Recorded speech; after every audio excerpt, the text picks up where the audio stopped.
Bon, bonjour, aujourd'hui je vais vous montrer un petit montage que j'utilise depuis un certain temps. C'est les montages ICS, les longues tiges avec la fléchette. Donc ça se compose en deux parties, hein. Donc je vais monter une ligne, je vais profiter pour vous montrer un peu comment je monte la ligne. Donc c'est quelque chose que j'utilise depuis un certain temps, et là on est parti sur un test de pêche à longue distance. Alors vous savez, la longue distance, ça va dépendre bien sûr du pêcheur, de la canne que vous avez utilisée et de la méthode. Là, moi, je dis longue distance, je vais être à 60 mètres, ça va en faire rire quelques-uns, mais aux méthodes, 60 mètres, c'est déjà quelque chose qui n'est pas standard, on va dire. Pourquoi 60 mètres? C'est parce que j'ai fait un amorçage en spot avant, avec une cage, et c'est le confort que j'ai, moi, pour aller amorcer précisément au même endroit. Voilà le sujet, pourquoi je pêche à 60 mètres. Concernant la fléchette, alors c'est pas du tout un gadget, c'est quelque chose que j'utilise depuis un certain temps. Ça va m'aider moi personnellement à toujours essayer de lancer précisément, et même pour des cannes qui sont pas forcément faits pour pêcher à longue distance ou qui ont un air un peu plus souple, vous arriverez quand même à gagner facilement 5 à 10 mètres en gardant le même mouvement que vous avez d'habitude. Donc je vous dis franchement, c'est pas un gadget. De toute façon, si vous regardez les vidéos, les réseaux sociaux, vous verrez que je l'utilise assez souvent. En termes de montage, c'est assez simple, hein, c'est les montages ICS, hein, donc on vient d'abord mettre le nylon. Alors nylon pareil, c'est la question qu'on me pose assez souvent. Là je suis sur un nylon assez grossier, je suis sur du 28 centièmes, c'est un nylon spécial pour pêcher au feeder. Après, après une fois qu'on a mis sur la fléchette, on vient le mettre dans le corps de la tige, le corps de ligne, corps central. Donc il y a des pêcheurs, bon aujourd'hui on est dans un lac, il n'y a pas d'accro, il n'y a rien, j'ai pas de branches dans le fond, de cailloux. En fait, il y en a certains qui ont tendance à faire une torsade sur toute la longueur pour renforcer la partie où vous allez avoir l'embase du méthode. Là aujourd'hui c'est mode Titi, c'est très simple, je vous montre le plus simple, ça fonctionne aussi. Bien sûr, si vous pêchez dans des endroits où il y a des anodontes, des choses coupant, je vous invite quand même à renforcer en doublant et en torsadant votre bas de ligne. Votre ligne principale sur 30 à 40 cm. Ensuite, on va utiliser, alors bien sûr, le petit artifice, le petit connecteur qui va servir à faire la cohésion entre votre ligne principale et votre bas de ligne. Donc cette partie-là, qui va servir, c'est là où je vais faire un nœud en 8. Voilà. Ça, on va le mettre après. Alors c'est petit, il faut faire attention. Ah oui, par contre, si je fais ça, donc la seconde étape, c'est on vient mettre cette jonction, ce petit connecteur dans le corps de ligne. Dans le corps de ligne. Vous voyez, c'est vraiment très simple. Et bien entendu, je l'ai trouvé. Heureusement qu'il y a le siège. Alors le nœud ici, il y en a, ils font des boucles, il y en a, ils font des nœuds en 8. Le but, c'est de faire un nœud qui tienne. Wow. Alors, par contre, meilleur conseil, c'est de faire un nœud qui tienne. Voilà, c'est ça. C'est bien, c'est simple. Voilà, tout simplement. La préférence des gens, le but, tout à fait. Que ça tienne et que ça ne casse pas sur un poisson. Alors moi, je fais ça. Voilà, je torsade plusieurs tours, je fais 5-6 tours. Je viens remettre dans la boucle et je viens serrer. Alors bien sûr, avant de serrer, bien penser à mouiller votre nylon pour éviter les échauffements qui se soient cassés après.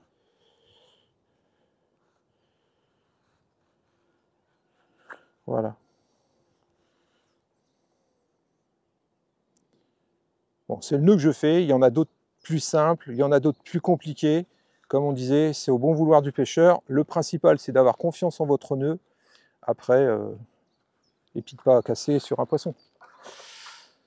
On va couper l'excédent, on va laisser un petit bout, parce que ça peut arriver des fois que ça glisse un petit peu. Moi, je laisse un demi millimètre. Alors, on va pas parler en 5/10, parce qu'on va rigoler. Alors, on va dire, je laisse un petit millimètre. Voilà. C'est que si jamais ça tire sur un gros poisson, ça ouais. Et le petit bout de nylon, hop, c'est rangé. C'est rangé. Voilà, comme ça, si ça tire un peu, si ça glisse, vous voyez, ça peut encore une petite sécurité. Ah, il y en a, ils sont même, ils pourraient pratiquement, sur du nylon, on pourrait prendre avec un chauffé, puis faire un point de colle pour bloquer. Enfin bon, là, après, ça devient du... On ne pêche pas non plus le spécimen.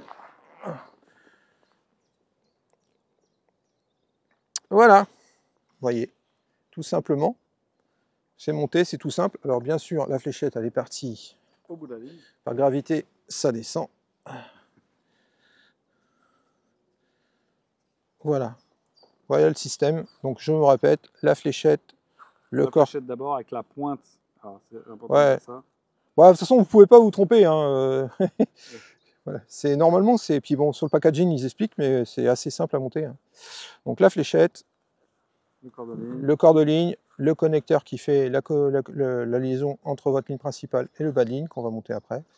Et bon, après, on est sur des montages ICS. Hein. Moi, j'en suis fan. Donc aujourd'hui, comme on pêche en longue distance, c'est mon banjo. Donc là, on va monter un banjo, vous voyez. Donc là, il y a la fente justement qui est faite. On vient mettre ça, on passe le fil. Ce qui permet, en faire de cours de pêche, de pouvoir changer et de modulariser. Ça se dit comme ça, ouais. Moduler.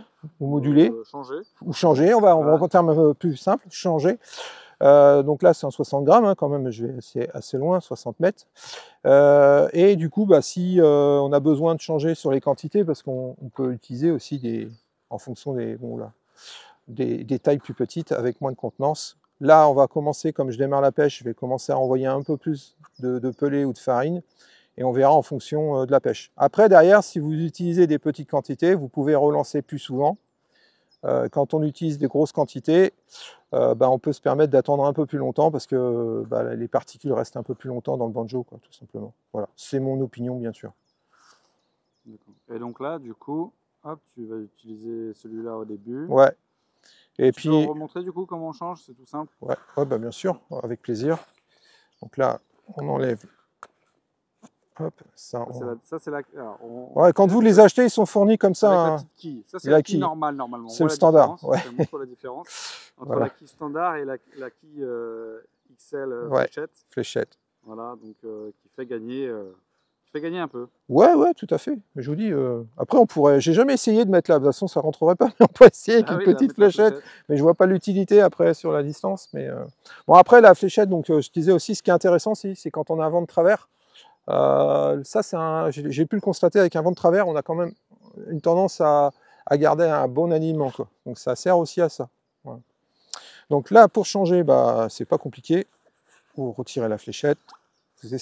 Alors, hop, j'enlève le nylon. Je pose de méthode. Ça va très très vite. Hein. Je passe le nylon dans la fente.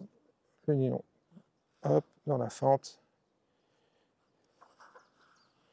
Bien entendu, on recommence. C'est mieux dans ce sens-là. Ah oui. Hein, il y a un sens. Il y a un sens. Hein. Il y a un sens, il y a un sens. Il y en a qui ont essayé, ils ont eu des problèmes. Voilà. Toc. Et puis bien sûr, là, la fléchette qui est repartie, mais. Au moins, elle reste dans le fil. Ah, elle ne bouge pas, celle-là, mais par son poids, elle joue avec mes nerfs. Vous verrez ? On va y arriver. Ah, puis en plus, on a le soleil. Ouais, joli. Voilà. Et je remets, bien sûr. Hop, la voilà. fléchette. Donc, quand vous n'avez pas des mains gauches, ça va très vite à monter. Voilà. Donc, petit montage. Donc, c'est quelque chose qu'on utilise en pêche en étang, mais en carpodrome, pour ceux qui pêchent la carpe à 25-30 mètres, qui veulent être essayés de précis, ça fonctionne aussi. Hein. C'est pas parce que c'est un montage, on va dire, grossier pour ceux qui sont des pêches finesses, qui ont peur que le poisson détecte. Je dis franchement, ça fonctionne. Voilà, il n'y a pas de problème. Après, c'est toujours pareil, il faut adapter les techniques en fonction du moment et de la réaction des poissons. Ouais, là, tout simplement. On pêche un peu loin, donc c'est on s'adapte. un petit ajout, qui permet d'être un peu plus précis. Ouais, pour être plus efficace dans son lancer, plus précis, parce que moi, je ne fais pas partie des gens qui sont forcément des bons lanceurs, on va dire, et moi, ça m'aide. Je trouve que ça m'a vachement aidé pour aligner mon lancer et être assez précis, quoi. Voilà. Donc, j'espère. Ah, et bonne nouvelle, vous avez un départ en direct. Ah ouais. Donc, c'est top. J'ai une belle tape. Je pense que. Ah oui, c'est pendu. C'est pendu. Donc, je vais juste enlever celle-là, je vais ranger. Il ne faut pas s'énerver.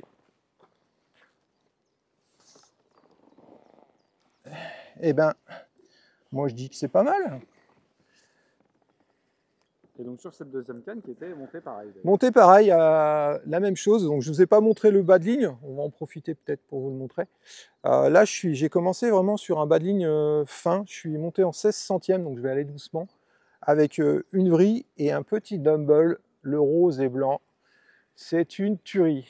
Je ne sais pas cette année si c'est début de saison, mais plus ça va, plus j'utilise ces petits dumbbells. Alors vous avez vu dernièrement la vidéo sur Sonubets avec notre ami Olivier qui vous expliquait les différentes couleurs et comment utiliser entre les Webster et les Stinker, pardon. Webster Stinker.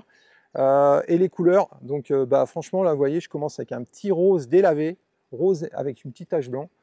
Ça fonctionne, mais comme on dit en cours de pêche, il ne faut pas hésiter à rechanger de couleur et de taille. Mais là, je suis vraiment sur quelque chose de tout petit. Donc là, c'est une belle brème, je pense. Oh tiens, quelle surprise! Quelle surprise! Mais ils sont là. Donc c'est la bonne nouvelle. Là, vous pouvez voir le... Et encore, c'est un bébé. C'est pas une grosse, mais c'est déjà sympa. On va essayer d'en... Hop, allez. En attendant les carpes, ça fait plaisir.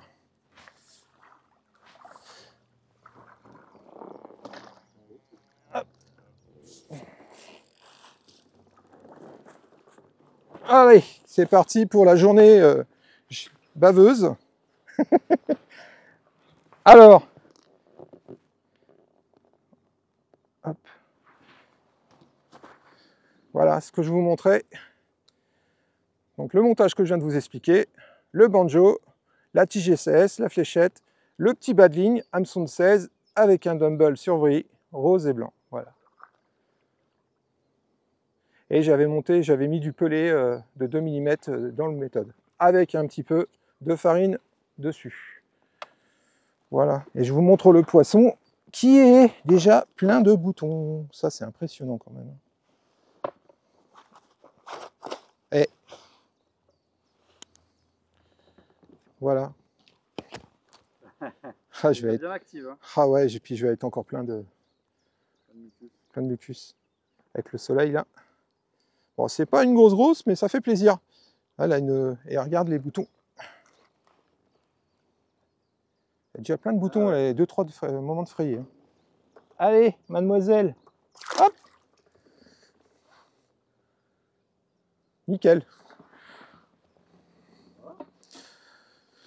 Eh bien écoutez, moi je vais continuer à pêcher. Et puis on se dit à une prochaine vidéo. Ciao.